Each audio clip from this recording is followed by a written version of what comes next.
The first time I drank, I was 16 years old. We went to the airport and got drunk. We believed we were the only two kids in high school that hadn't done that yet. Steve Sellers had no idea how that decision would set the course for the rest of his life. I remember it vividly because I got very sick that night. But the thing I remember more is I went out and did the same thing the next night. As Steve got older, his habit got worse. I drank because the people I hung around with drank. I went to college in Florida. We all drank down there. I got married between my junior and senior years in college. After graduation, the couple moved back to Iowa and Steve started teaching. Steve tried to hide his addiction from his wife and later their two daughters, but they knew. Instead of going home at night, he went out with his friends. Alcohol was always prevalent. It was the most important part of our social existence up there. The craving for alcohol soon became more important than anything. There were times that I would put off going up to tuck my daughter in because I wanted to finish the drink I was having. He loved us, and I knew that he did, but he also was busy a lot. He would go off and do his own thing. He would go to the basement and spend a lot of time at night after work because he'd had a long day. Or I would put off going outside to play with her or to go for a bike ride because I wanted to have one more beer or one more glass of wine. When his father had a severe heart attack, Steve relied on alcohol even more.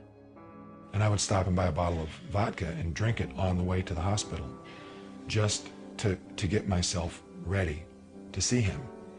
And on the day he died, I let it just take complete control over me. It was the one thing that I believed got me through that day, and it convinced me that, hey, if I can get you through that day, I can get you through anything, and I bought into that lie. Steve's wife took their daughters and left him.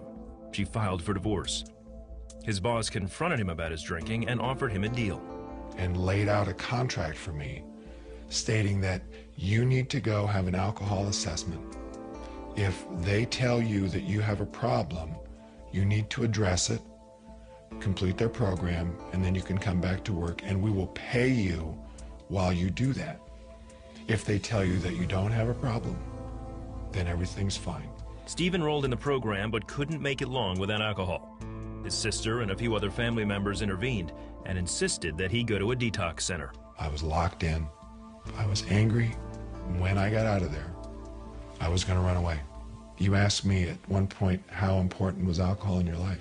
That's how important it was, that I was going to leave everything behind me. Steve had a plan, but he says God had one too. So as I'm sitting at this table in the middle of the night, it's 2 o'clock in the morning, I noticed that there was a man that was sitting at the table with me. There was a nurse at the nurse's station. He and I were at the table, and that was it. And I finally felt like I should say something to him, and so I looked at him and I asked, I said, what happened to you? And he told me that he had stolen a car, and he'd had an accident, and he'd gotten hurt, and he'd been brought in here, and then he paused for a minute, and he said, and I'm going to jail tomorrow.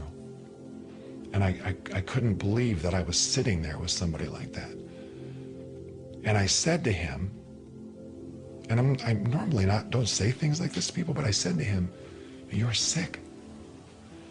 And he looked at me, and he leaned in, and he said, we are all sick. And then he said to me, and we all need to be saved.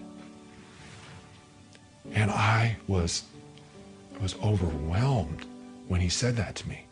And it just hit me what I had done. What I had done to my kids, what I had done to my family, the people I work for, my friends, my mom, my sister, myself, it just hit me that I am no better than anybody else that's in this place. And when I realized that, when I heard those words, I put my head down for a minute because I knew I was going to start to cry. I looked back up. He was not there. You know, he was not there. But I looked around the room, and finally I looked over at the nurse's station, and I said, hey, where'd this guy go? And she said, I said, what guy are you talking about? And I said, the guy that was right here. And she said, that's just you and me in here. You need to go back and go to sleep. Steve believed for the first time that God was real and that God could help him. My sin was my worship of a false god, and I repented that night and I walked away from it. And I've never looked back. And I've never, in the nearly 17 years since that happened, have had a drop of alcohol. Have I had urges early on? Absolutely. But I had the power of the Lord in me, and I had his love. I had his forgiveness. Steve started reading his Bible and praying. In 2000, I asked my daughters for a new Bible, and they blessed me with the Life Recovery Bible. And that's what I've done every day since, is I get into the Word every day. In 2006, Steve met and married Tricia.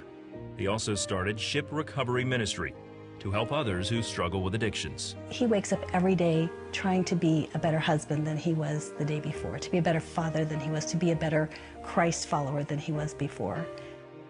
He just has the best heart and really would do anything for anybody, and it's nice to see that when he gets a phone call, sure, it's not at the best time, but if someone needs him, he's there for them. And I just think there's not that many people out there who are that genuine and really that caring. You can't do this on your own. I hear so many men who say, I'm fine, I can do this, I'll take care of this, I'll be okay. No, you won't. You know, in my experience, the only way that you can be freed from sin, but specifically from addiction, is allowing the Lord to do it. He will offer it to anybody. I still have people in my life who come up to me and say, I am so proud of you for what you did. And I tell them, I didn't do anything except allow the Lord to do everything.